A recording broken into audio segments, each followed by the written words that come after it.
Hola a todos, ¿cómo están? Bueno, en esta segunda parte de la unidad 5 seguiremos estudiando las estructuras estáticas que llamamos arrays. En esta oportunidad vamos a hablar sobre búsqueda y ordenamiento de arrays. Para empezar, es necesario hablar sobre el concepto de ordenamiento. Muchas veces disponemos de un array con un conjunto de valores que suelen estar desordenados. Por diferentes motivos, puede ser necesario que estos sean ordenados a partir de diferentes criterios. En esta oportunidad vamos a estudiar el algoritmo que se llama ordenamiento por burbujeo.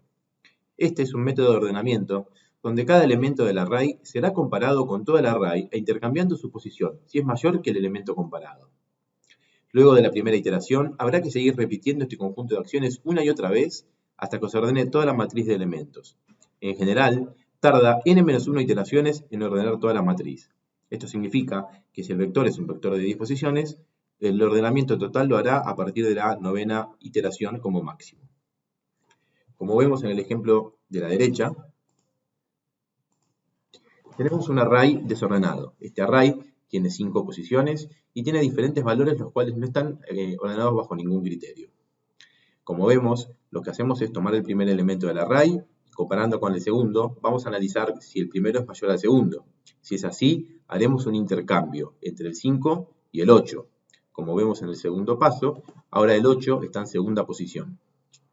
Luego vamos a tomar la siguiente posición, en donde analizaremos el 2 con el 8, o mejor dicho, analizaremos el 8 con el 2, y si el 8 es mayor al 2, también se hará un intercambio, en donde el 8 pasará a la posición del 2 y el 2 pasará a la posición del 8. Como vemos, seguimos haciendo un ordenamiento y seguimos analizando, y en este caso vamos a analizar el 8 contra el 6. Siempre tomando el primer elemento en el cual partimos en la primera iteración. Comparamos el 8 con el 6, nos damos cuenta que el 8 es mayor al 6 y volvemos a efectuar un intercambio. En este caso, el 8 va a ir a la posición del 6 y el 6 va a ir a la posición del 8.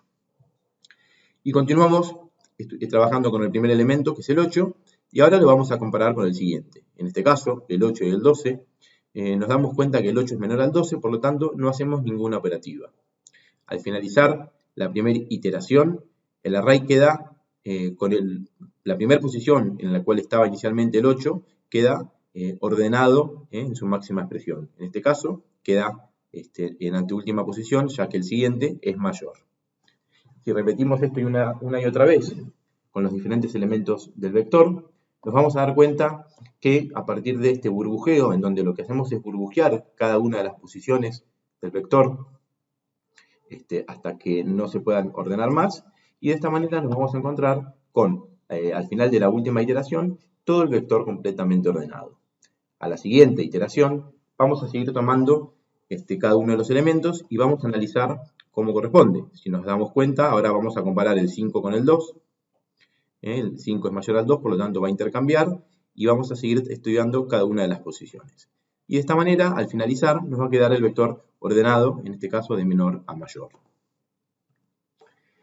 El ordenamiento por burbujeo funciona revisando cada uno de los elementos de la lista que va a ser ordenada y compararlo con el siguiente, y luego intercambiándolos de posición si están en el orden equivocado. Esto hace que sea necesario revisar varias veces toda la lista hasta que no se necesiten más intercambios, lo cual significa que la lista está ordenada. Como vemos, tenemos un array que tiene 5 posiciones, en donde cada una de las posiciones corresponde a un índice determinado. En este caso arrancamos con el 0 y la última posición corresponde al índice 4. Comparamos los dos valores y en este caso hacemos un swap o intercambio, como decíamos anteriormente. Para esto, vemos en el ejemplo que es necesario definir un array y es necesario recorrer este array por cada una de sus posiciones todas las veces que sea necesario. Como vemos, vamos a necesitar dos ciclos de repetición de tipo for. Un ciclo va a agarrar una posición y a partir de esa posición o ese índice que va a estar dentro de la variable i, vamos a compararlo nuevamente con todo el array a partir de otro ciclo for. Luego vamos a analizar si esa posición corresponde, es mayor o no a la posición siguiente, indicándole al array la posición actual más 1.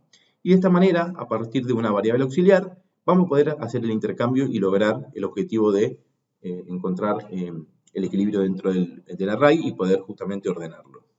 Luego, en el ejemplo, lo que vamos a encontrarnos es con un ciclo más que nos permita mostrar el resultado. Al posterior de la ejecución, veremos en pantalla que el array que estaba marcado como que estaba desordenado, donde teníamos la primera posición un 8, luego un 5, un 2, un 6 y un 12, va a quedar con resultados ordenados. La primera posición va a ser un 2, luego un 5, un 6, un 8 y un 12. Y de esta manera realizamos el ordenamiento por burbujeo. Al final de esta presentación vamos a ver un video y vamos a analizar un poco más el código fuente. Vamos a seguir ahora estudiando las búsquedas dentro de un array. Para encontrar un valor dentro de un array existen dos posibilidades. Una que se denomina búsqueda secuencial y la otra que se denomina búsqueda binaria. En el caso de la búsqueda secuencial, nosotros vamos a recorrer todo el vector a partir de un ciclo estático, de un ciclo for, perdón, y dentro de esto vamos a analizar cada una de las posiciones con un valor determinado. Si encontramos que esa posición del vector coincide, esa función o ese procedimiento nos va a permitir saber que encontramos en determinada posición cuál es el valor buscado. En cuanto a los criterios, dice que para buscar dentro de un vector necesitamos conocer el índice. Utilizamos un ciclo para recorrer todo el vector hasta encontrar el elemento buscado, o bien encontrar el final, lo que significa que el elemento no está dentro del vector. Este tipo de búsqueda se suele usar cuando el vector no está ordenado, o bien cuando no se puede ordenar. Otra cosa importante también es que no se puede asegurar la inexistencia o existencia de un elemento hasta recorrer todo el vector. Esto significa que si nuestro elemento buscado está en la última posición, va a tener que recorrerlo todo. Si imaginemos un vector de 1.000.000 de posiciones, tendrá que analizar una por una cada una de estas posiciones hasta encontrar el elemento indicado. Caso contrario, si el vector no contiene el elemento, igualmente va a tener que recorrerlo todo, logrando que el tipo de búsqueda no sea óptima en vectores muy grandes. Como vemos en el ejemplo, nos encontramos con un ciclo for que nos va a permitir recorrer todo el vector y a partir de un dato ingresado por teclado vamos a poder saber si esa posición del array o el vector coincide con ese dato y si es así, bueno, en este ejemplo vemos una función. Esta función va a devolver en qué posición se encuentra el vector. Y en caso de que recorra todo el vector y no haya devuelto ningún valor, nos va a devolver el valor -1, indicando que ese valor buscado no existe dentro del vector. Como vemos, nos encontramos con un diagrama de flujos dentro de todo sencillo, en donde vemos que hay un ciclo de repetición, y por último lo que hacemos es indicar si por cada posición del vector, si coincide, y si coincide mostrarlo o operar sobre ese dato ingresado. Como vemos, es un tipo de búsqueda sencilla de implementar, pero muchas veces no es performante, sobre todo en vectores complejos, o vectores muy grandes. El siguiente criterio de búsqueda, vamos a denominarlo búsqueda binaria.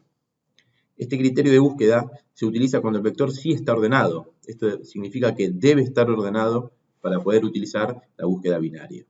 Este algoritmo de búsqueda optimiza el tiempo y lo que hace es comparar con el elemento central del vector, y si el elemento a buscar es mayor al central, descarta la parte superior y se queda con la parte inferior. Si el elemento es menor al central, descarta la parte superior y se queda con la parte inferior del vector.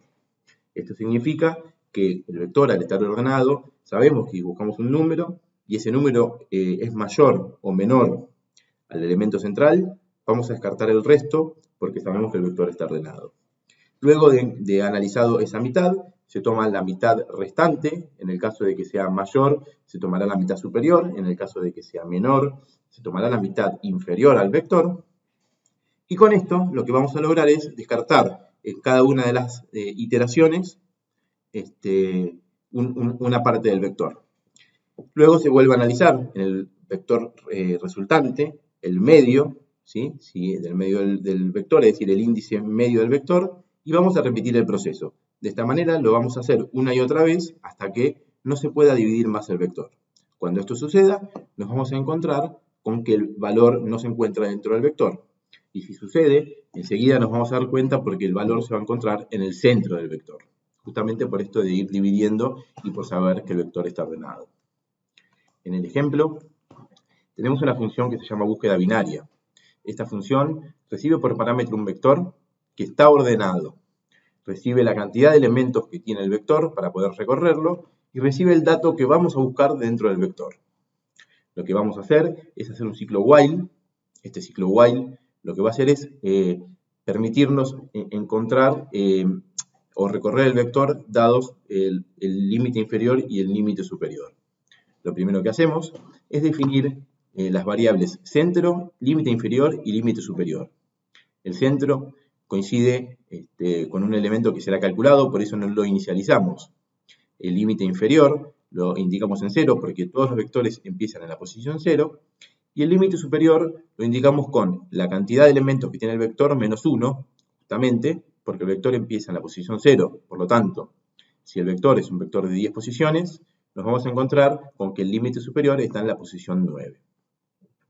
Luego haremos un ciclo de repetición que será, justamente se repetirá cada una de sus iteraciones a partir de la comparación en donde el límite inferior sea menor o igual al límite superior.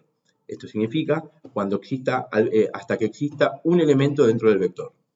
Si el límite inferior es 0 y el límite superior es 1, sabemos que el vector tiene dos posiciones o una posición. Y de esta manera vamos a permitir repetir el ciclo hasta que coincida justamente que el límite inferior sea mayor al superior, que sería el criterio de corte. Una vez que ingresamos, vamos a calcular el centro del vector. La primera iteración, el vector va a tener 10 posiciones. Por lo tanto, vamos a hacer un cálculo matemático que nos va a permitir saber cuál es la mitad del vector. En este caso, el límite superior es 9, el inferior es 0, lo dividimos por 2 y le sumamos el límite inferior, y esto nos va a dar exactamente el índice que corresponde al centro del vector. Luego vamos a analizar si el índice del centro del vector es igual al dato, y si esto sucede, lo que hace esta función es devolver el índice del centro.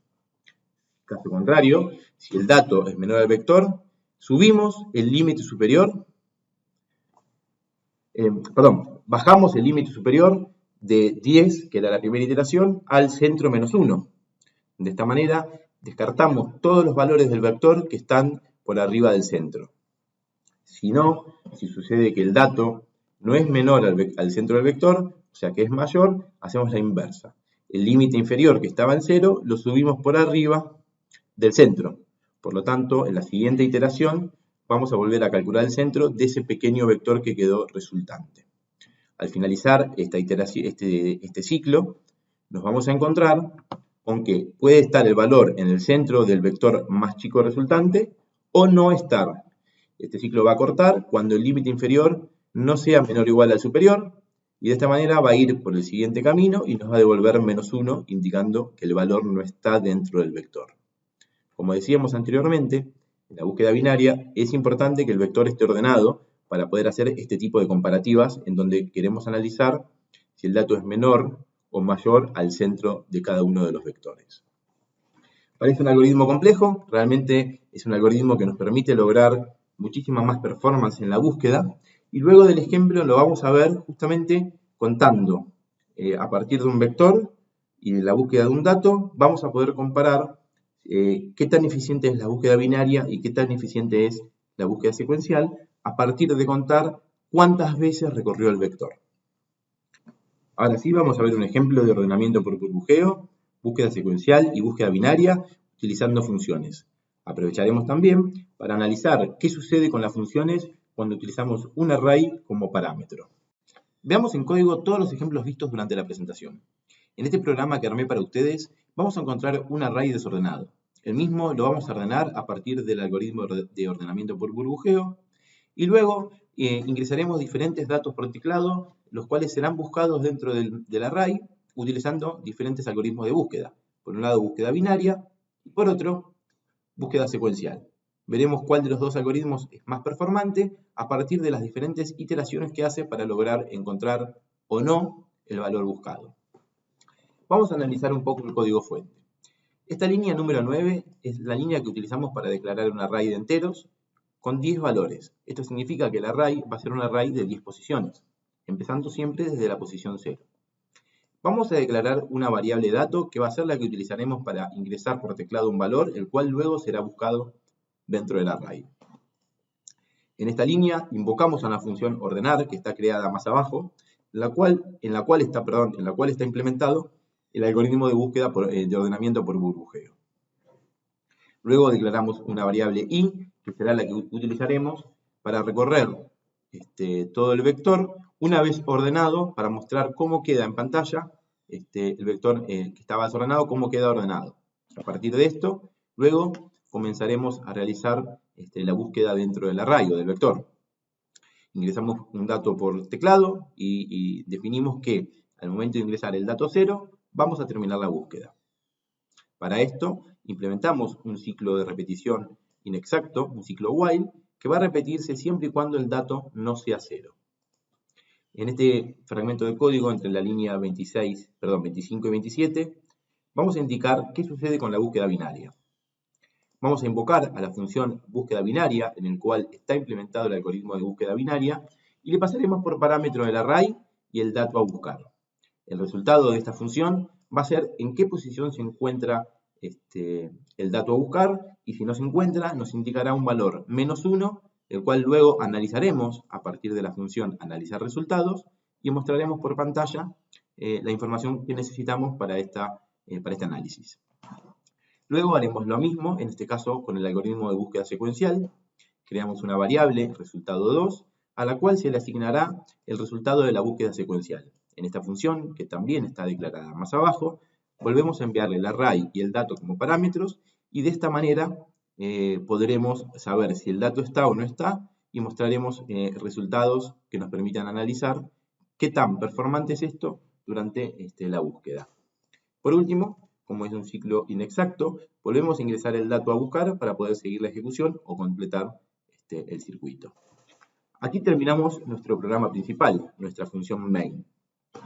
Luego analizaremos las diferentes funciones que tenemos diseñadas en este programa. La primera función es la función de ordenamiento.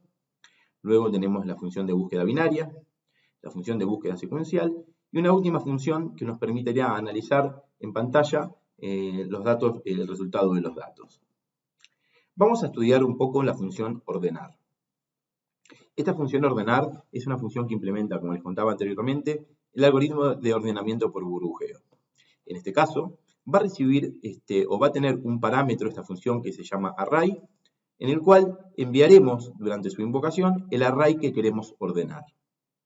Luego vamos a implementar el algoritmo de ordenamiento por burbujeo, que ahora lo vamos a analizar. Y como ven, en realidad esto no es una función, sino un procedimiento, ya que no devuelve ningún valor. Esto significa que al momento de enviar un array como parámetro, internamente el programa nos está enviando una referencia a la memoria en donde el array se encuentra. De esta manera, no hacemos una copia del array en esta variable, sino lo que hacemos es indicarle en qué parte de la memoria está el array, y a partir de este parámetro seguimos trabajando con el mismo array en la misma posición de memoria sin crear una copia. Por eso no es necesario devolver el array ordenado, sino que lo que hace es ordenar el array siempre en el mismo lugar de la memoria. Este tipo de parámetros, cuando nosotros enviamos internamente, por supuesto, ¿no?, que para nosotros es transparente, pero cuando nosotros enviamos, por ejemplo, un array, en realidad estamos enviando una referencia, ¿sí? Es un puntero a donde se encuentra el array en la memoria. Como vemos en la invocación un poco más arriba, nosotros simplemente en la función ordenar le pasamos por parámetro el array que está creado. Cuando la función recibe el array, como les contaba, bueno, va a trabajar sobre el mismo array, por lo tanto, al ordenarlo, luego quedará el array ordenado. Ahora sí, vamos a analizar un poco cómo es esta función de ordenamiento por burbujeo. Vamos a declarar algunas variables que necesitamos. La variable n nos va a indicar qué cantidad de posiciones tiene el array. Como vemos, al momento de enviar un array por parámetro o de definir los parámetros de una función, no le vamos a indicar cuántas posiciones tiene, sino que luego lo vamos a hacer a partir de una variable. Creamos variables para poder recorrer el array. Recuerden que en el ordenamiento por burbujeo es necesario recorrerlo por cada elemento, recorrerlo y compararlo con todos los elementos que tiene el mismo array. De esta manera vamos a necesitar dos ciclos. El primer ciclo de repetición for nos va a permitir tomar cada uno de los elementos. Por cada elemento volveremos a hacer una repetición completa y luego de esta manera vamos a compararlo con todos los elementos del array. Con esta combinación de ciclos nos aseguramos que por cada elemento del array se repita todo nuevamente para que ese elemento lo podamos comparar con todo el array. y luego cuando i pase al siguiente valor, se volverá a repetir a partir justamente de esto que yo les decía. Como vemos, el segundo ciclo, que está dentro del primero, ¿no? El límite va a variar, ¿sí? Va a empezar en 0, pero va a ir variando siempre a partir de la posición i. Es decir, si nosotros empezamos con i en 0, ¿sí? La primera vez que se repite el array, va a tomar el primer elemento y luego nos va a permitir compararlo con todo el resto. Entonces arrancamos con i en 0, sabemos que n es 10, por lo tanto, esto va a ir de 0 a 9. 10 menos 0 menos 1 es 9. Esto va a ir hasta la posición 9. Entonces, dentro de esto, ahora sí, vamos a hacer una comparativa. Y vamos a analizar si la posición del array actual en el segundo for, o sea, a partir del índice y, es mayor a la posición siguiente del array. De esta manera, si esta condición se cumple, lo que vamos a hacer es, a partir de una variable auxiliar creada anteriormente, vamos a invertir el valor. Entonces, si nosotros nos encontramos con que el 8, que está dentro de la posición i, es mayor al 5, que está dentro de la posición i más 1 del array, ese valor 8 lo vamos a guardar en la variable auxiliar, y luego, en la variable donde estaba el 8 anteriormente, vamos a guardar el valor que estaba después, que era el 5. Por lo tanto, en i0 va a quedar un 5, y en i0 más 1 va a quedar el 8 que dejamos guardado en la variable auxiliar. Este tipo de variables auxiliares también se utiliza mucho cuando necesitamos hacer algún intercambio de valores de este tipo, porque no tendríamos forma de hacerlo si no persistimos en algún lugar el valor que va a ser reemplazado en la siguiente línea por el valor que corresponde. Es un algoritmo que en primera instancia parece complejo, incluso podríamos verlo hasta difícil de explicar. Por lo tanto, es muy importante que ustedes puedan analizar el código, que vean qué valores toma cada una de las variables y que entiendan cómo es el mecanismo de burbujeo. Por eso, como les mostraba anteriormente en la presentación, es importante repetir, ¿sí? Por cada valor del array, que va a estar acá, lo vamos a repetir una y otra vez comparándolos con el resto de los elementos del vector o del array. Y de esta manera, al finalizar, siempre vamos a pasar a la posición siguiente el valor más alto. Y como siempre vamos a ir restándole 1 al segundo ciclo, vamos a ir dejando al final siempre el valor mayor. Y de esta manera, al finalizar, esto va a quedar, este array va a quedar ordenado. Ahora luego lo vamos a ver en la ejecución. Luego de esto, luego de ordenado el array, ¿sí? Ya podemos mostrarlo ordenado. Vamos a ver hasta esta parte cómo es el comportamiento, ¿sí? Del sistema. Vean que el array empieza en 10, sigue en 4, 14, 90, está evidentemente desordenado. Y luego de esta función vamos a ver, a partir de recorrer este array con un ciclo for, cómo queda ordenado según cada una de sus posiciones. Vamos a ejecutar este código y nos vamos a encontrar con el siguiente resultado. El valor de la posición 0 es 1. Anteriormente el valor de la posición 0 era 10. El valor de la posición 1 es 4. Este valor se quedó en el lugar que estaba. El valor de la posición 2 es 9. Por lo tanto, fíjense, el 9 estaba en la posición 6. Y ahora pasó a ser posición 2.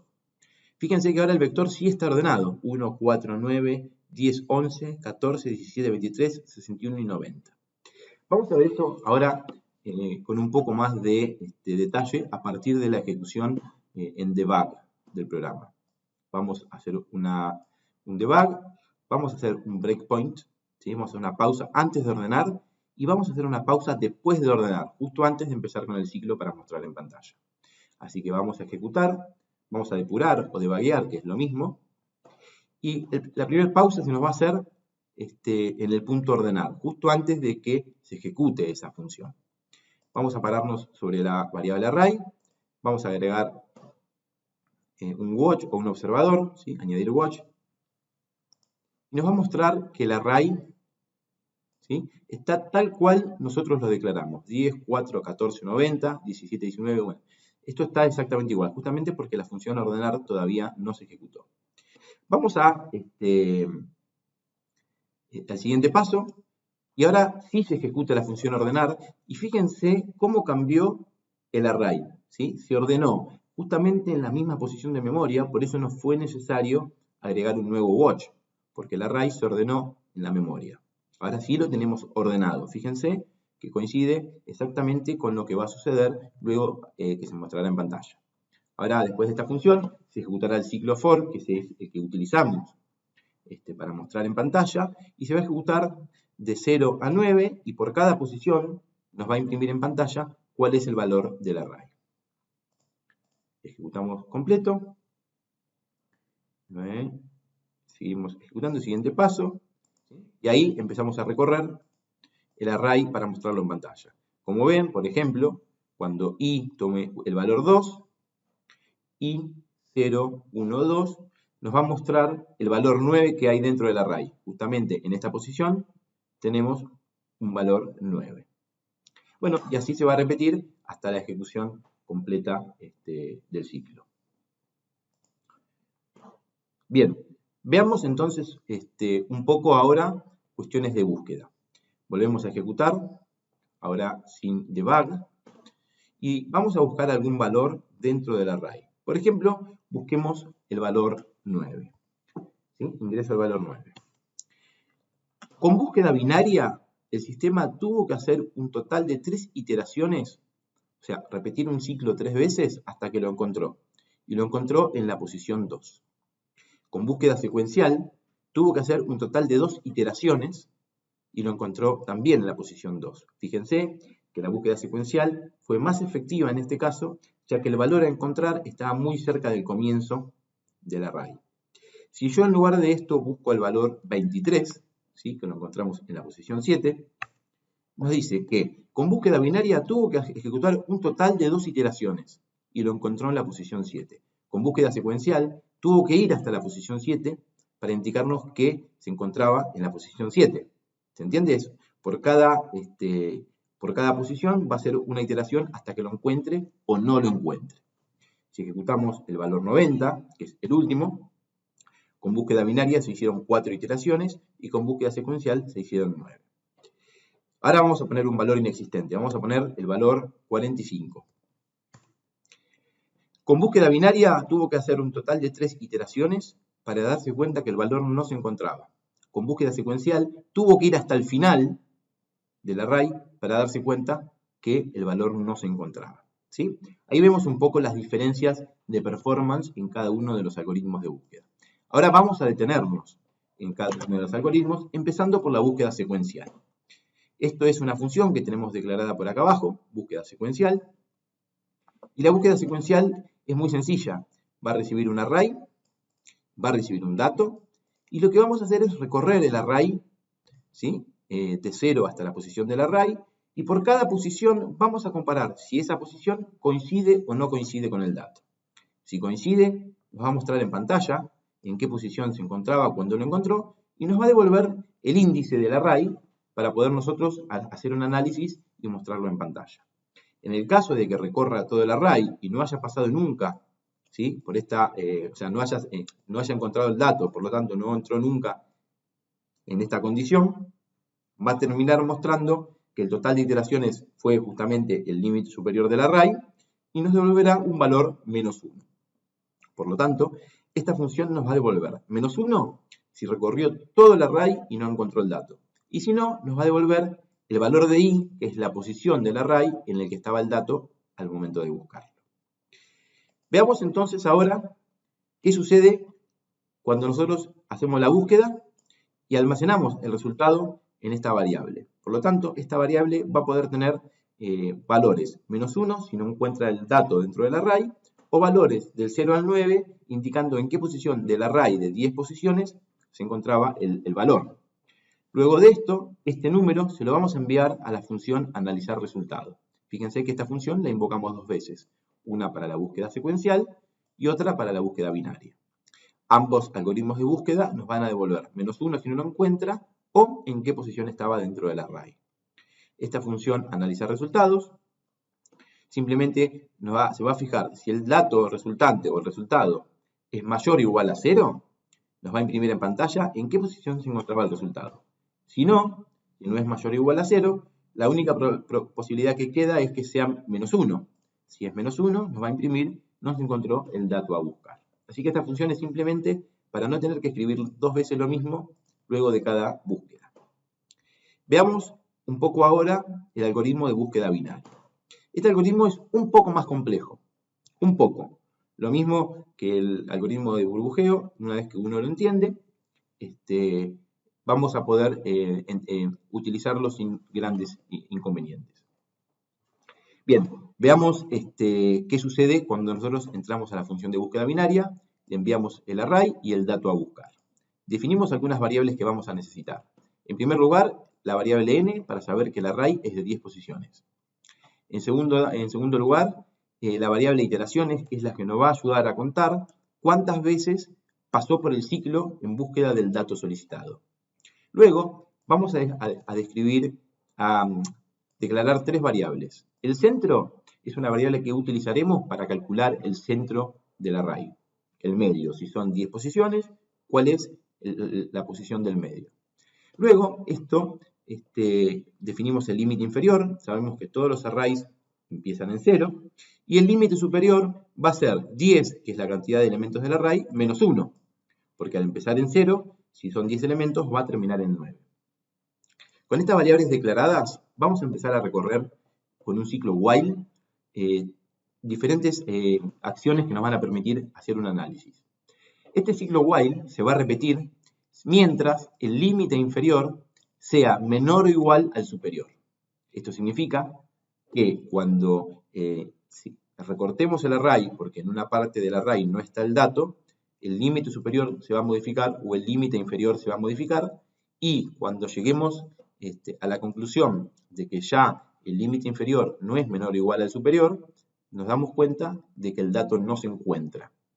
Ahora después les voy a hacer un diagrama de qué significa límite inferior y límite superior y lo mostraremos en pantalla a partir digamos, en esta sección, ¿sí? A su derecha. Bien. Seguimos entonces con el análisis.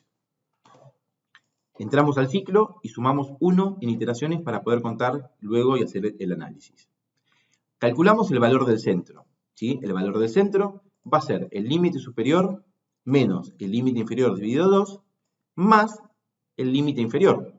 De esta forma vamos a poder calcular el valor del centro, en particular, sobre todo cuando la cantidad de elementos del array es impar, ¿no? Cuando las posiciones son impares.